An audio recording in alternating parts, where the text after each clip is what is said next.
Hi everyone, I hope you're having a great day today. So today I filmed this look on a prom/formal look. I came up with this and posted it on my Instagram about a month ago and a lot of people seem to really like it. So let's just get right into the video. Starting with the eyes, we're going to be taping them since we're doing a pretty full eye look. So just making sure that the tape's not going to rip your face off, putting it on the back of your hand first and then gently placing it. And now I'm going in with my base shade. This is from my Pixi mineralizing duo, and I'm just putting that all over my lid. And then going into my Sedona lace palette, I'm going to be sticking to these brown shades down here, and I'm going to be starting off with this transition color. And I'm popping that right into my crease to start the transitioning. I already have my face and my eyes primed before I filmed this, so that's why I didn't do any of that. After you have the base down in the crease, I then blended it out. For this entire look, I would put a color down, blend it out, then put it down again, and then blend it out, and I would do that on both eyes, just to make sure that I'm really building up the color of the product. Going back into that Pixi duo, I'm picking up this brown shade. It's a really nice orangey brown, so it adds to that transition color really nicely. I'm back into the Sedona lace palette. I'm picking up this brown shade and I'm just focusing this into the more outer part of my crease, and I've been really enjoying doing most of my crease first and then doing my lid and then going back to do the darkest parts of the crease. I found that the colors have been blending a lot better this way. Now moving on to the lid, I'm taking my Too Faced Boudoir Eyes palette and a flat brush, and starting off with this pink shade right here, I'm focusing that on my entire lid, and for some reason I decided that my finger was going to cover every single color that I'm going to show you guys, so then the next color I did was that middle shade right there that my finger was literally covering, and this color is a beautiful purpley mauve shade, and I'm focusing that on the center to the outer corner of my lid. Now, going in with the darkest brown that I'm going to be using, I'm completely focusing this in the outer corner and sort of making a little V, and then just blending that out and popping it more into the crease, but really trying to focus it in that outer corner. Then the next few steps were just blending out and then reapplying. I focused on my crease first, really making sure that that was as good as it could be, and then reapplying that purple shade, the mauve color, back onto my lid, and then going back into my crease to blend it out and just repeating that over and over. Moving on to eyeliner, I'm going to be taking my Inglot gel liner and an angled brush, and look, I actually got it on camera this time, and using the tape for help to guide with the initial line, I'm just making it like a nice little triangle and then dragging it back onto my lid, and initially I wasn't really going to go for a thick line on my lid, but after working with it a little bit, I actually did like a little bit of a thicker line. So it kind of turned out that way. This brush is a Morphe angled brush. It doesn't have a name for it because it came in my vegan 18 brush set, but any angled brush will do. Something really stiff though. I think I need to get a new one. This brush is sort of going a little crazy. And then once the eyeliner was done, I moved on to my false lashes. So I just plumped up my eyes a little bit with my eyelash curler. And then I took the Bobbi Brown Smoky Eye Mascara, which I've really been enjoying. I love the formulation on this. It helps my lashes stay curled. And especially with false lashes, it's been working really well to blend them. So then just adding the glue on. Wow, I can't believe I got this entire thing on camera. I did a really great job. Pat self on back. And then just letting the glue dry for about 30 seconds.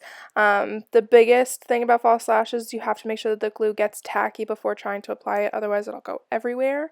And then I just popped them right on. I aim for the center of the lid first, and then I tack down my inner corner and then my outer corner, and I use the tweezers for that bit. And then I go in with my fingers and I just blend the lashes with my lashes and really make sure that everything's tacked down as close to the lash line as possible.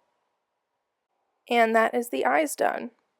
Moving on to the face, I'm taking the Smashbox priming oil and I'm adding that to the center of my face, mostly focusing it on areas that I have a little bit of dryness and I need my foundation to stick.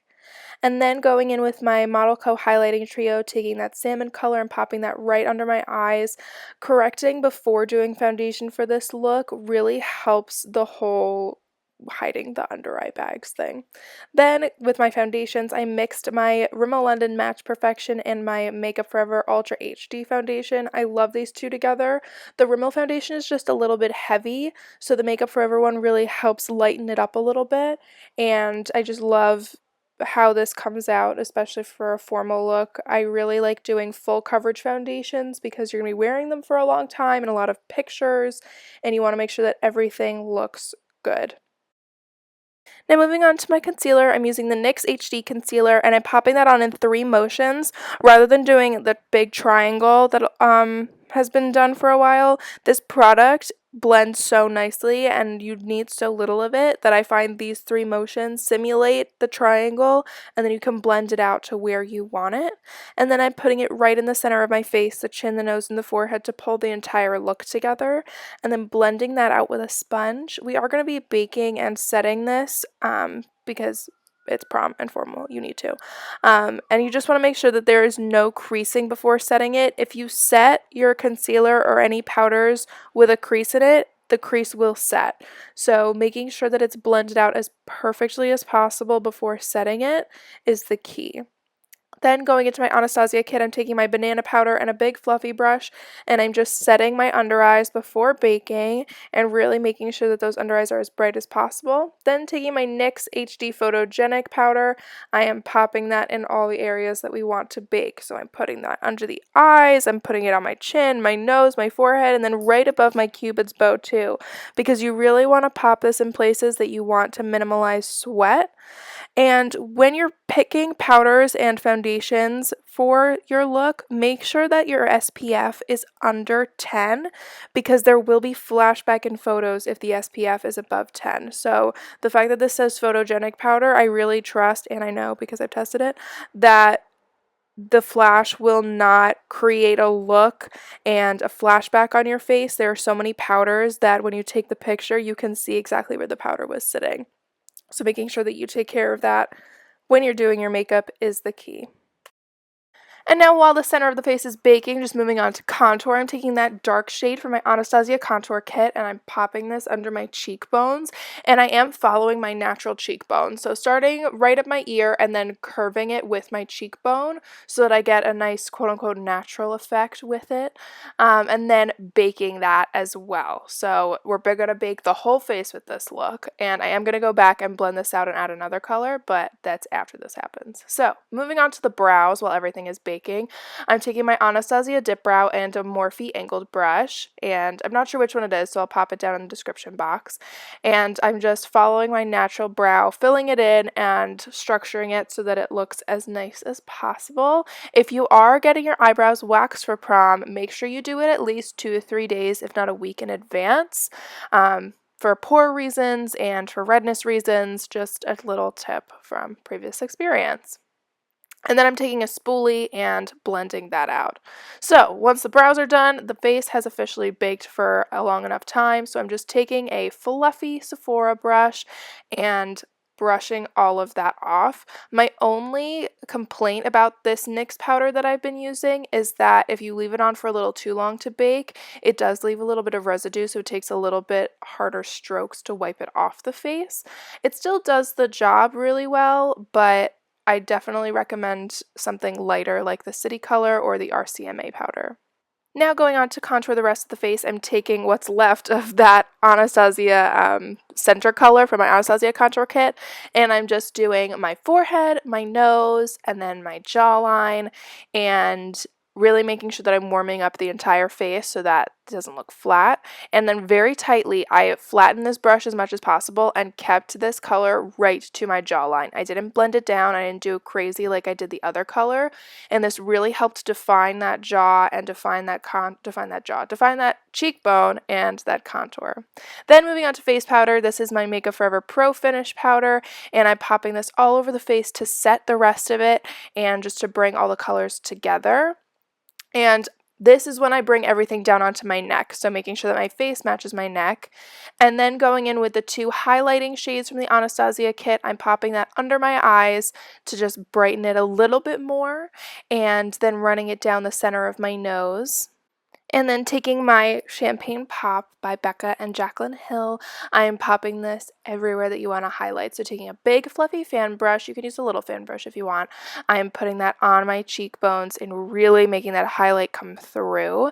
And then putting it on my nose and my Cupid's bow and popping it right under my brow, on my brow bone to really make the eye look stand out. And then onto blush, I took my Revlon Rose blush and put that down as a base, and then took my Clinique Aglow and popped that right on top. And these two colors together just give a beautiful flush and just a nice rosy color to the cheeks. Moving on to lips. So this is the bold part of the look, and I'm taking my NYX Red Rouge lip liner, and I'm lining my lips and filling them in at the same time. I was a little afraid to do a red lip with a formal look, but after I did it and with the dress that I was wearing, it just looked so beautiful, especially with a brown smoky eye. You could do a dramatic eye and a dramatic lip, but they have to go well together, and that's what I love about this look, is that everything really does come together nicely. And then taking my Rimmel London 111 lipstick, I'm adding this right on top, and this is what gives everything that great color. And I love this lipstick. I've had it for a really long time, but it wasn't until I paired it with the NYX lip liner that I fell in love with it, because I wasn't liking the color payoff until I had put the lip liner down, and the lip liner mixed with the color just looks fabulous. And then I'm just taking a little bit of concealer and foundation to really clean up that line, and then a finishing powder or a finishing spray, whatever you have, to finish off the look and make sure everything stays in place for the entire night. And then the look is complete. Thank you guys so much for watching. I hope you enjoyed this video. If you did, please feel free to give it a thumbs up and subscribe. And everything is going to be down in the description box as always. If you're going to prom, have fun, enjoy, good luck, and I will see you guys soon. Bye!